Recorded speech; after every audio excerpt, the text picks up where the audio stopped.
আমরা তাদের সাথে আলোচনায় যুক্ত আছি। কাজে যে 1 তারিখের যে সময়সীমার কথা আপনারা জানেন বা আপনারা বললেনও, সেটা হয়তো আমাদের জন্য অ্যানাউন্সমেন্ট তার মধ্যেই হয়ে যাবে, অথবা আমরা কন্টিনিউ করতে থাকবো।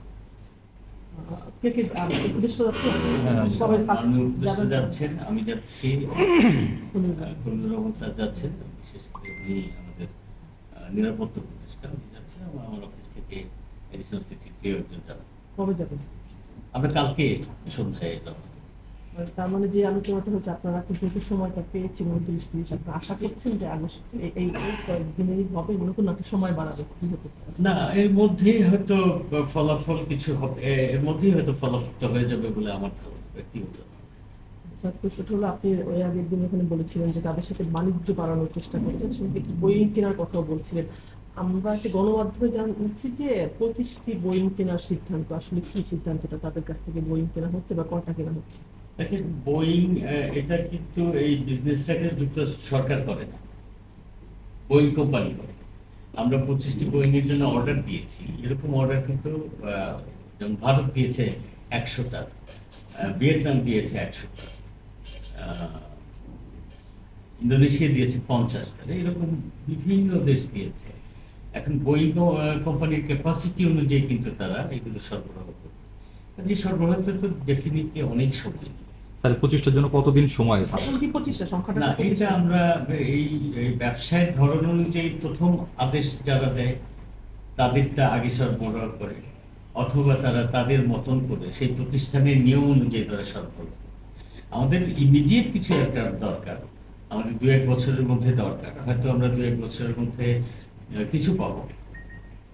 আমাদের বিমানের তো বহর বাড়াতে হবে, এবং সেই পরিকল্পনা সরকারের বেশ আগে থেকেই ছিল। নতুন করে আমরা এই বছরে এই রেসিপ্রোকাল ট্যারিফ ইস্যুতে আমরা আবার নতুন করে তাদেরকে এই আদেশগুলো, আগে 14টা ছিল, করে 25টা করেছি। এছাড়া আপনারা জানেন যে আমরা গম ক্রয়ের জন্য তাদের সাথে চুক্তি করেছি। আমাদের সয়াবিন যারা আমদানি করে, ওটা প্রাইভেট সেক্টরে, তারাও প্রচেষ্টা নিচ্ছে সয়াবিন যুক্তরাষ্ট্র থেকে অধিকারে আমদানি করার চিন্তা করছে, এবং সেজন্য তারা বসবে। আমরা যখন ইউএসটিআর এর সাথে আলোচনায় বসবো, তখন আমাদের ব্যক্তি খাতের যে ব্যবসায়ীরা তারাও বসবেন ওই সমস্ত অ্যাসোসিয়েশনের সাথে। আশা করি যে সেখানে তাদের মধ্যেও একটা সমঝোতা হবে, এবং সয়াবিন কেনার, তুলা কেনার প্রসঙ্গ আগেই আমরা যোগাযোগ করে প্রায় চূড়ান্ত করেছি। তুলা আমরা এখনো সেখান থেকে আমদানি করি। ধরেন 3 বছর আগে আমরা প্রায় $1.8 বিলিয়ন তুলা আমদানি করতাম, এটা কমে গেছে। তো সেটা যদি আবার বেড়ে সেই 1.8 বিলিয়নও হয়, তাহলে আমাদের প্রায় 1 বিলিয়নের বেশি তুলা খাতেই আমদানি বাড়ে, এবং এভাবে যেটা বাড়বে সেটাই আমাদের যে প্রজেকশন, আমাদের যে প্রত্যাশা, সেই প্রত্যাশা অনুযায়ী আমাদের আমদানি সেখানে বাড়বে। আপনারা দুবার মিটিং করেছেন, যুক্তরাষ্ট্র আসলে বাংলাদেশের কাছে কি চাচ্ছে, তারা কি ধরনের বিনিয়োগ বাড়ানোর ক্ষেত্রে কি কি শর্ত দিয়েছে বা কি চাচ্ছে, তাদের প্রত্যাশা কি? বিনিয়োগের প্রস্তাব, বিনিয়োগের শর্ত আছে, এর মধ্যে বিনিয়োগ বিষয়টা আছে, কিন্তু বিনিয়োগ বাড়ানোটা তাদের প্রধান উদ্দেশ্য না।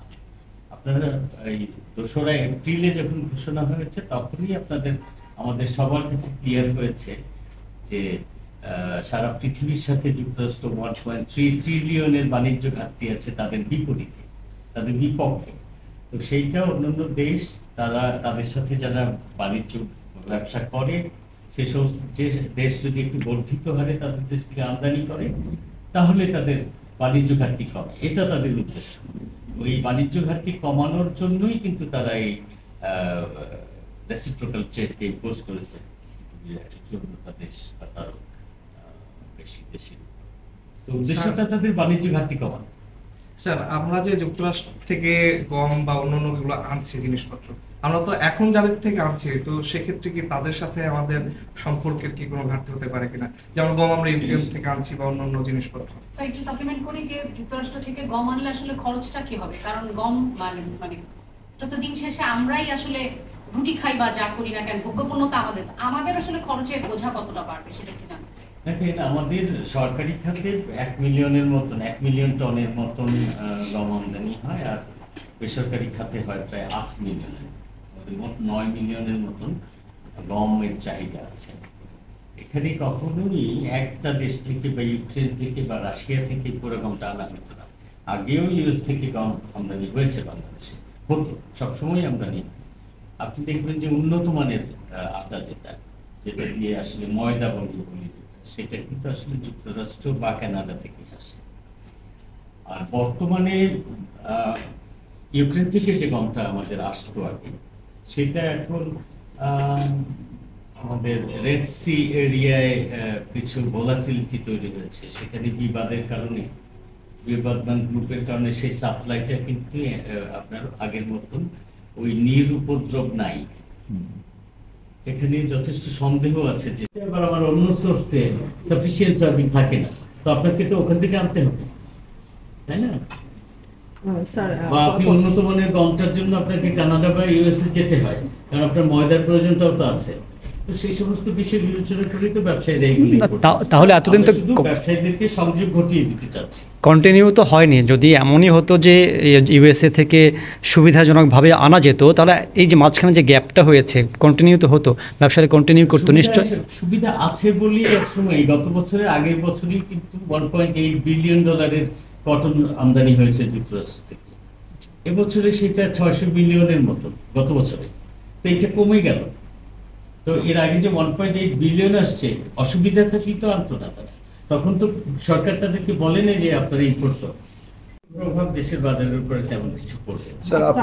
তবে একটা জিনিস আপনাদের সবাইকে মাথায় রাখতে হবে, এবং আমাদের দেশবাসীও সেটা মাথায় রেখেছেন, যে আমার 8.5 বিলিয়ন, যেটা আগামী বছরে 10 বিলিয়ন হতে পারে এবং তারও বেশি বাড়বে। কারণ চায়নার উপরে যে এমবার্গোটা আপনারা জানেন, তাদের গার্মেন্টস খাত 1 নম্বর গার্মেন্টস রপ্তানিকারক দেশ চায়না, তাদের গার্মেন্টস খাতের উপরে প্রেশারটা আমাদের সবার চেয়ে বেশি করতেছে। তো সেই প্রেশারের কারণে সেখান থেকে কিছু প্রোডাকশন ফ্যাসিলিটি তো রিলোকেট হবে, সেটার আমরা অন্যতম হিস্সাদার হতে পারি। তো আমরা যদি কিছু এই ধরনের ক্রয় করে আমরা সেই ইয়েটা মানে প্রোডাকশন ফ্যাসিলিটিটা এখানে পেতে পারি, তাহলে আমাদের যে লাভটা হবে তাতে তো আমরা আমরা যেটা অ্যাপ্রিহেন্ড করছিলাম যে আমাদের এখানে অনেকে বেকার হবে, অনেকে আমাদের কিন্তু নতুন নতুন ফ্যাক্টরি হবে, চায়নার সাথে সুবিধাজনক অবস্থানে যেতে পারলে। অনেক মিডিয়াতে আসছে চায়নার সাথে সম্পর্কে আবার একটু টানাপোড়েন তৈরি হতে পারে কিনা। না, আমরা আরেকটা থেকে আমাদের সুবিধাজনক পণ্য আমদানি করলে সেটা চায়নার সাথে অন্য কোনো দেশের সাথে টানাপোড়েন তৈরি করবে, এরকম কোনো সম্ভাবনা নাই। ওভারঅল অর্থনৈতিক যে পরিস্থিতি তৈরি, সুবিধা আশা করছি না, আমরা মনে করছি যে তার চেয়ে ভালো কিছুই হবে। স্যার কত সেটা 20 তো এসছে ভিয়েতনামে, এই সমস্ত দেশের চেয়ে অসুবিধায় পড়বে সেটা মনে করছি না। আশা করছি আমাদের সাথে যে ধরনের আলোচনা তাদের সাথে হয়েছে, যে ধরনের সৌহার্দ্যপূর্ণ পরিবেশে আলোচনা হয়েছে, তাতে তারা আমাদের উপরে আমাদের কম্পিটিটরদের চেয়ে বেশি চাপিয়ে দিবে এরকমটা মনে করি নাই। আলোচনার সেই দর কষাকষির জায়গাটা কি আপনার স্কোপটা পান স্যার সেখানে? যে হ্যাঁ, আমরা তো দর কষাকষি করলাম, এতদিন অনলাইনে ফিজিক্যালি আমরা তো বিভিন্ন বিষয়ে আলোচনাই করেছি, যাতে করে আমরা সুবিধাজনক ট্রিটমেন্ট তাদের কাছে। স্যার অনেকগুলো প্রশ্ন করলাম স্যার, একটা বেশ ক্লিয়ার হওয়ার জন্য। অনেকেই বলছে যে যেটাই নতুন করে ট্যারিফটা হোক, আগে যে 15% আছে সেটার সাথে কি অ্যাড হবে? ধরেন যে 20% যদি করে সেই 35 সবার জন্য তাদের এমএফএন ট্যারিফের উপরে এমএফএন ট্যারিফটা তাদের থাকবে, 15% থাকবে আগেরটা আমাদের যেটা 15% আমাদের জন্য সবকিছুতে 15%। আচ্ছা আচ্ছা আচ্ছা আচ্ছা আমাদের গার্মেন্টসের কয়েকটা প্রোডাক্টের উপরে 50.4% পড়ে, কিছু আইটেমের উপরে 2.3% পড়ে, আচ্ছা আচ্ছা কিছু আইটেমের উপরে 1% পড়ে, কাজে গড় 15% পড়ে। এটা আমরা বলেছি যে ম্যাক্সিমাম 14.5%, 15.4% আমরা ফেস করি, সেটা হলো ম্যাক্সিমাম। বাট আপনি যদি গড় করেন, ওয়েটেড এভারেজ করেন, তাহলে সেটা তার চেয়ে কম। তার নতুন যদি ধরেন যে 20% হয়, তাহলে কি গার্মেন্টসে 35% হয়ে যাবে আগে 15% ধরে? না, নতুন 25% হবে, এটা তো আমি জানি। যদি হয় আর কি, যদি নতুন হবে সেটার উপরে এমএফএন অ্যাড হবে, অ্যাড হবে, এটা সবার ক্ষেত্রে 15টা অ্যাড হবে। Thank you.